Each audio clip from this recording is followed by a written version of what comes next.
खामोशी के बाद भाग आखिर क्यों उसे अपनी बेटी से ही नफरत थी। आज भोर की उजास ने कमरे में प्रवेश नहीं किया था। खिड़की से पर्दे को सरकाकर सूरज की किरणों को कमरे में आमंत्रित करने वाली अंकिता अब इस घर में नहीं थी। पलंग के बगल के गोल टेबल पर आज चाय का प्याला भी नहीं था। आज से नया जीवन शुरू हो रहा था, मेरा भी और उसका भी।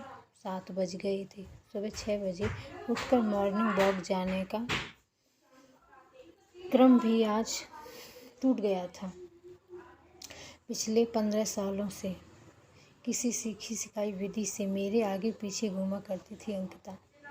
कभी कोई संबोधन नहीं था उसके मुंह में मेरे लिए, ना ही मैं कभी उसे कोई संबोधन दे पाया। एक विचित्र रिश्ता जोड़ गई थी सुमेधा। रोहित के इस निर्णय पर न मुझे न सुमेधा को कोई आपत्ति थी। बच्चे को अपने निर्णय और आकांक्षा के अनुरूप जीने देना है, इसका निर्णय हमने काफ़ी पहले ही कर लिया था। मेरी हर बात को शांति से स्वीकार करने वाली सुमेधा ने जीवन में एक बार ही विरोध किया था। अंकिता के लिए 16 साल पहले अपनी बीमार सहेली को देखने गई सुमेधा जब अस्पताल से लौटी तो इस 7 साल की बच्ची का हाथ उसके हाथ में था। उसने निर्णय सुनाया कि यह यहीं रहेगी। अंकिता के लिए सुमेधा माँ थी। इसी संबोधन से उसे पुकारा करती थी। वह रोहित भैया था और मैं कुछ नहीं था।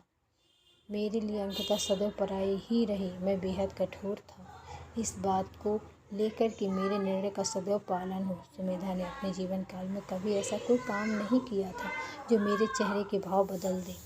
बेटे रोहित को एक साहसी और जिम्मेदार इंसान बनाया था उसने। पिछले साल ही रोहित कंप्यूटर साइंस में मास्टर के लिए लंदन गया था। कोई कोर्स होने के बाद वहीं का स्थायी निवासी होने की उसकी इच्छा थी। तुम्हारी सहेली? मैंने पूछा। वह नहीं रही, भर्राए स्वर में सुबोधा ने जवाब दिया। लड़की की पकड़ उसके हाथों में सख्त होने लगी थी। एक हाथ से उसने लड़की का हाथ थाम रखा था और दूसरे हाथ से उसकी हथेली को सहला रही थी। लड़की लगातार रोए जा रही थी।